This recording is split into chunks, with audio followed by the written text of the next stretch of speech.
Welcome, everyone. Let's get this right.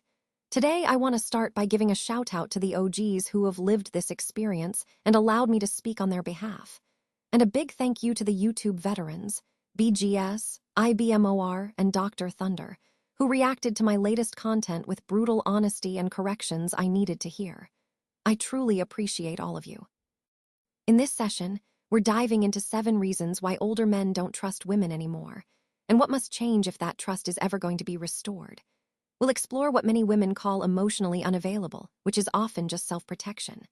These men are simply wise. They've lived through divorce, family court battles, rebellion in their own households, disrespect behind closed doors, and betrayals that left them emotionally bankrupt. They're not cold, not heartless, and not broken. It's because they've already been at war with it. It's not because they're afraid of love. So why are so many older men hesitant to commit in today's dating landscape?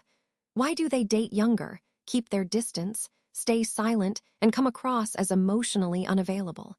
That's what we'll explore. 7 reasons they no longer trust modern women and what must change. When we look at this slide, what it's really saying is that at best, you might experience a pump and dump situation, where things look good on the surface, but underneath, there's nothing real.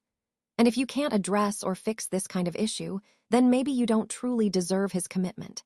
It's about staying true to your honor, being consistent, not just sweet during courtship and sour after the honeymoon is over. Don't get fooled by strategies that focus on superficial tactics. Study what really keeps families together. Understand why God hates divorce, why divine order matters, and why loyalty must outlast temporary security. If your goal is to rebuild trust, it's not about submission with conditions or marriage based on manipulation and trickery. It's about genuine commitment, not playing games. What happens then is that men start to associate certain phrases with their wives. Things like, "I've got you, baby," can turn into, "You're not doing enough." The peace in the relationship becomes a constant cycle of criticism. Admiration shifts into entitlement, and submission becomes a form of control. But here's the harsh truth many women don't realize. Once the title is secured, the tone often shifts dramatically. Most older men were once providers, protectors, and leaders. They gave their wives everything: time, money, devotion, stability. And the key point here is what I call reason 1. Women often watch respect disappear after the commitment is made. That respect, the foundation of true partnership, can fade away once the relationship moves past the initial stage. So, understanding this is crucial if we want to build strong, lasting marriages. And the divorce initiation numbers must drop. Only then will men believe real change is possible. In March, we saw protests, people standing up and calling out the system publicly. This isn't about just one woman or a few women. It's about all women. If women want trust to be restored, they need to stop using the system as a tool for punishment. Men don't have the same safety net women do. When they lose everything, whether it's their finances, their children, or their reputation, they often have to rebuild alone. And many of them are working into old age just to regain what was taken from them. What's more, there's often no accountability, no apology, no remorse. The system has been weaponized against men, and when women use it, they often walk away saying, "I did what I had to do." Many men didn't just lose their relationships, they lost their entire identity. They've been falsely accused by women they once trusted. They've been gutted financially through child support payments. They've lost custody of the children they raised. Nearly every older man has experienced at least one of these hardships. So let's talk about the facts. Reason number 2, they were dragged through the family court system. This is a critical point, because the court process often feels like a punishment rather than a fair resolution. Men are pushed into a system that's stacked against them, and it can leave lasting scars. The emotional toll, the financial devastation, the feeling of losing control, it's a harsh reality that many face. And understanding this helps us see why trust is so hard to rebuild and why systemic reform is essential. So here's the truth. Then and only then will an older man consider dating you. It's about loyalty, not just when it's easy, but especially when it's inconvenient. Be loyal through setbacks, struggles, and slow seasons. Be loyal even when he corrects you. Because if you want trust back, you have to understand that men have learned that her loyalty can expire the moment leadership begins. Many women today are more loyal to their friends, their employer, or even their Instagram followers than they are to the man providing for them. Sometimes it's because he simply enforces boundaries, trying to keep his home in order, checking her attitude, or focusing on his purpose. When he does those things, the romance can start to fade. It stops feeling exciting. Modern women often stay loyal until certain things happen.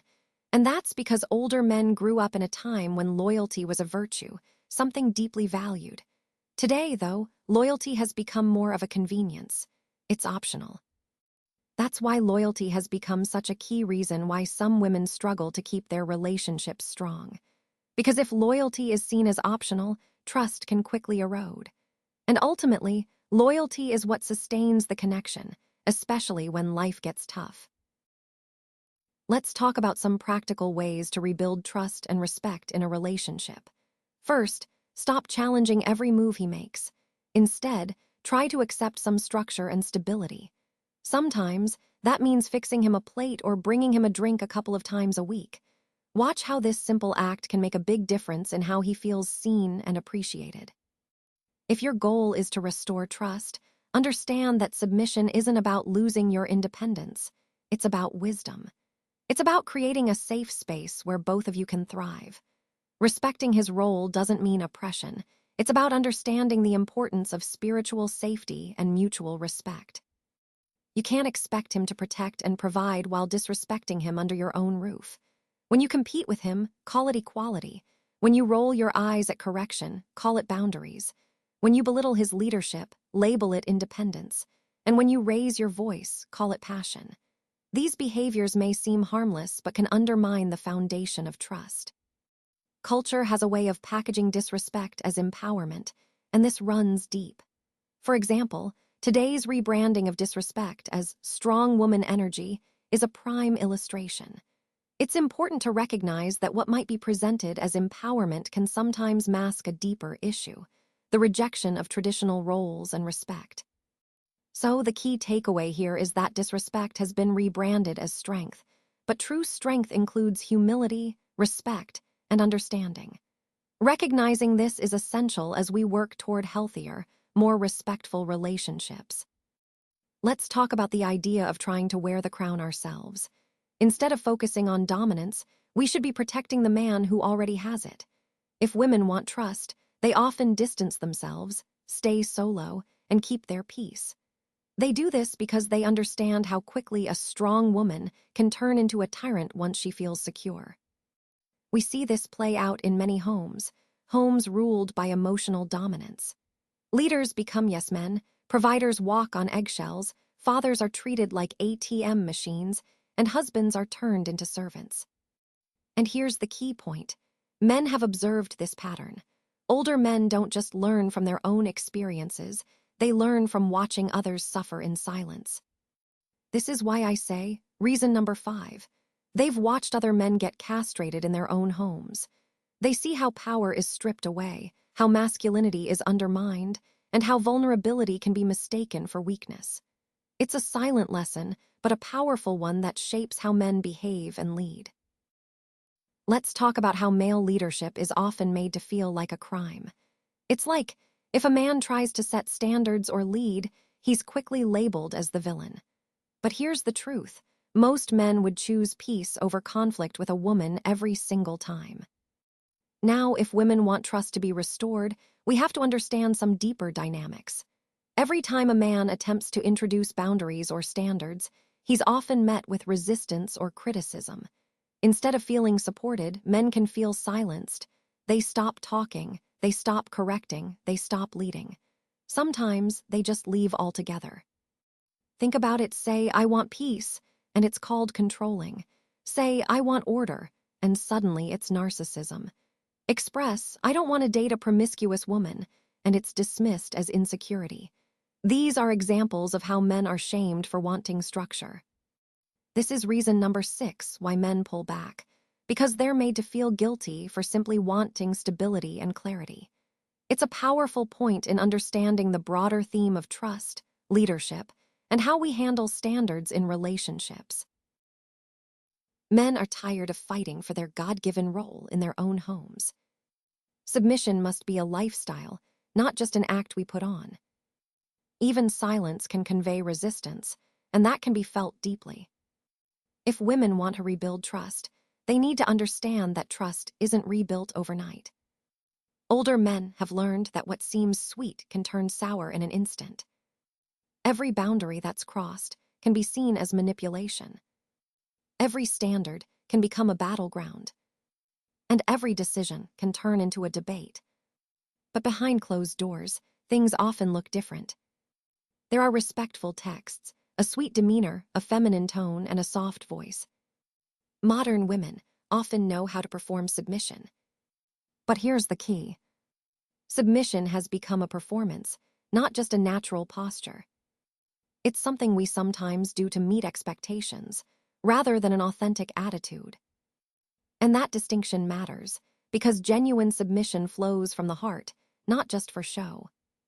So, understanding this helps us see the bigger picture of trust and respect in the home. Now, as we come to slide 9, let's focus on some powerful steps for rebuilding trust and strengthening relationships. First, we need to fix our finances, our circle, and our discipline. These are foundational. When your financial stability, your support system, and your self-control are in order, everything else becomes easier. Next, it's important to order your life before expecting commitment.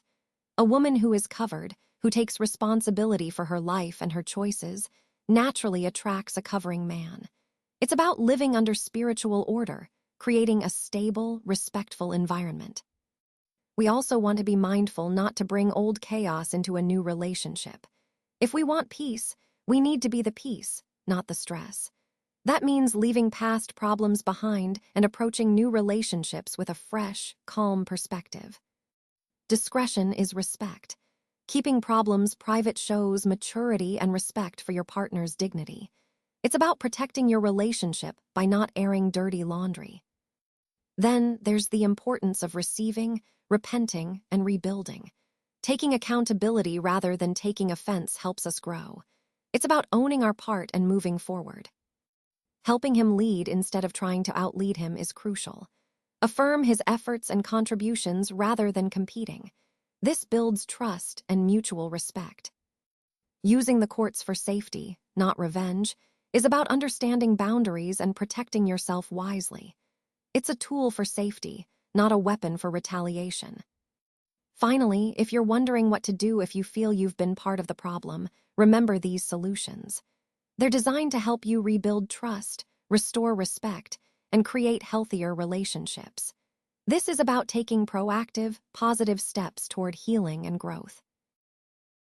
I'll see you there. If you're ready for the next step, check out the next video. Some of the traits you chase will make you undateable if you lose humility, softness, and structure along the way. And to the ladies striving to become high-value women, be careful. Build slowly, build spiritually, build with standards. Not every woman is rebellious. Some were simply raised wrong and are willing to learn. Don't hate women, discern women. But don't let pain make you passive. Let it make you precise. And now, you have a level of wisdom younger men haven't earned yet. You've seen betrayal. You've survived the courtroom. You've been through emotional war. You're just done playing a game that was rigged against you. You're not paranoid. You're not bitter. You're not broken. Fellas, listen carefully. These are the final thoughts for us men. Remember, what we've learned here isn't about cynicism or bitterness. It's about understanding ourselves, our boundaries, and our standards. It's about building in a way that's authentic and sustainable. And most importantly, it's about moving forward with clarity and purpose. So take this wisdom, apply it wisely, and keep growing. Thanks for being part of this journey.